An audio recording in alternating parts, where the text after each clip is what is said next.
Lads, welcome back to Fusion YGO. We're back at you with some more Yu-Gi-Oh news today. We got a new archetype dropped called Memento. It is actually kind of based on a lot of Yu-Gi-Oh's older cards, stuff that's been around for a while. So let's just go ahead and get straight into it because I'm actually really excited for this. These cards look really nice. So starting off here, we have Memento, or Undercorp's Dragon Mementorial Tectrica. Interesting name, level 11 Earth Worm effect. Cannot be normal summoned or set. Must be special summoned from your hand or graveyard by shuffling 5 other Memento monsters with different names from your hand and or graveyard into the deck and or extra deck. Okay, so already hinting there might be some extra deck monsters. While you control no other monsters, this is going to attack each of your opponent's monsters once each. That's pretty alright. I mean, it's a 5,000 monster, so that's big. Once per turn, if your opponent activates an effect, you can special summon 1 Memento monster from your hand or graveyard. That doesn't say quick effect, but I'm assuming that's just translation, so sick. Next up, Memento Horn Dragon, obviously an Odd Eyes retrain right here. Level 8 Dark Dragon effect. You can only use the second effect of this card's name once per turn. If there are 3 or more Memento monsters in your graveyard with different names, you can special summon this from your hand. You can only special summon it once per turn this way. Fair enough. If this card of the field is destroyed by card effect, you can target 3 face-up cards on the field, including a Memento card you control, and destroy them. So kind of like an Icarus attack when it's destroyed by card effect. That's interesting. Next is Memento Seahorse, level 5 Earth Beast effect. You can only use the first and second effects once per turn.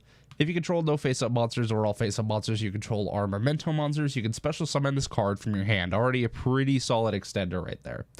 During your main phase, you can destroy 1 Memento monster you control, and if you do, send any number of Memento monsters with different names from your deck to the graveyard whose total levels are equal to or less than the destroyed monster's original level.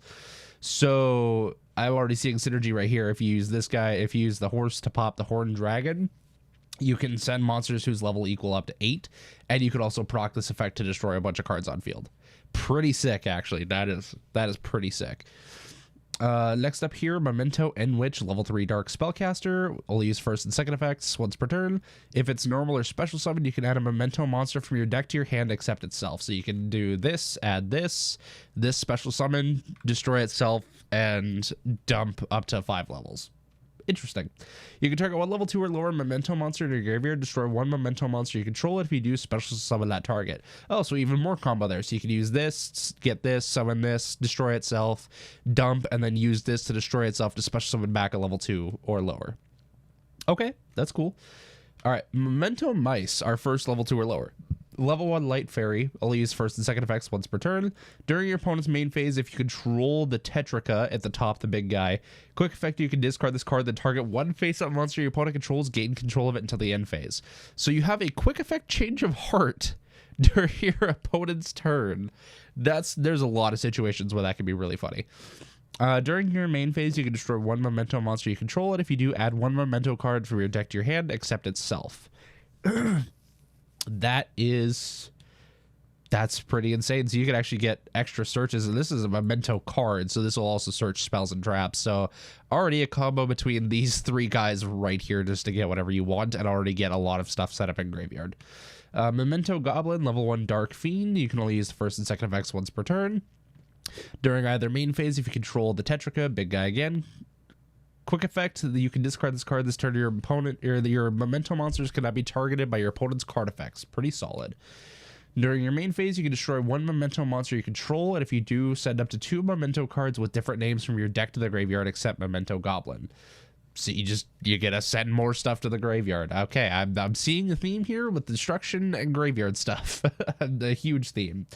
All right, we have the field spell now, Undercorp Center Mementoran. You can only use the second effect of this card once per turn. 1 of your Memento monster battles, your opponent cannot activate spell traps till the end of the damage step. Okay, an Ancient Gear-like effect, that's fine. If a monster you control is destroyed by battle or card effect, you can target 1 of them, special summon 1 Memento monster with a lower level than the target from your hand or graveyard. This just says if a monster, it doesn't specifically say a Memento monster. Once again, this could be a translation thing, but it looks like just as long as anything that you control is destroyed by battle or card effect by either player, you get to just summon another monster from your hand or grave. That's pretty solid, especially given that you're dumping like everything to the graveyard. During your end phase, you can target 1 Memento spell trap in your graveyard, set it. Okay, so now we got to see what the spell traps look like to see if this is worthwhile. All right, first up is a quick play, Memento Bone Party here. Quick play spell. I'll use the first and second effects once per turn. Destroy one Memento monster in your hand or in your face-up field, and if you do, take one Memento monster with a different name from your deck and either add it to your hand or special summon it in defense position.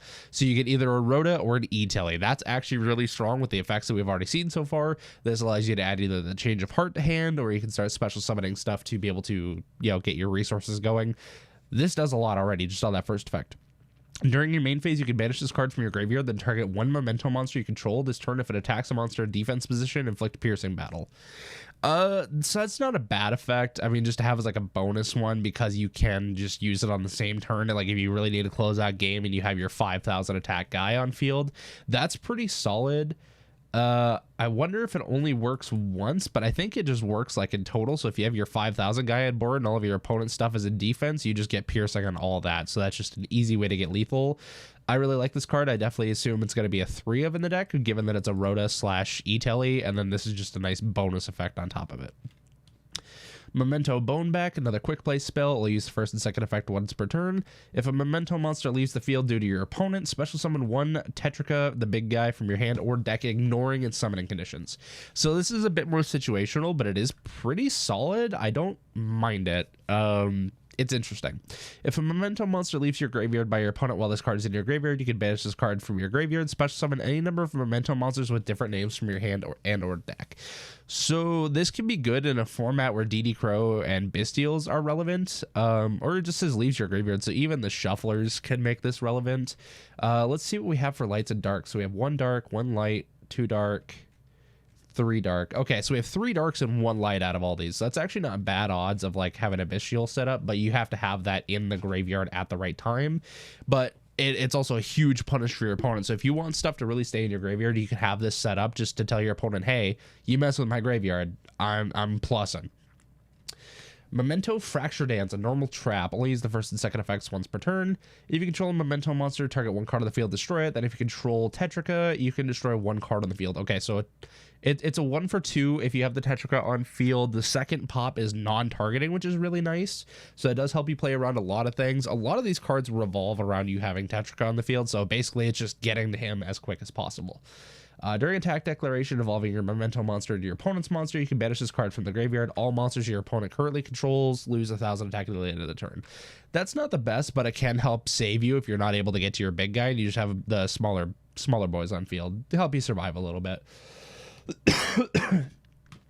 All right, and Memento Cranium Burst, our last card here, a continuous trap. You can only use the second effect of this card once per chain. Oh. While you control a Memento monster, your opponent's monsters that can attack must attack your monster with the highest attack. So if you have the Tetrika on field, they have to get over 5,000. Basically, they have to make access code or Boros Order bust. When a monster your opponent controls activates its effect, you can target 1 Undercorpse Dragon Tetrika you control, make it lose 1,000 attack defense, and if you do, negate that activated effect. Okay, so basically Tetrika is Apollosa with 5 negates when you have this trap card. That is actually really nice for the deck. Wow.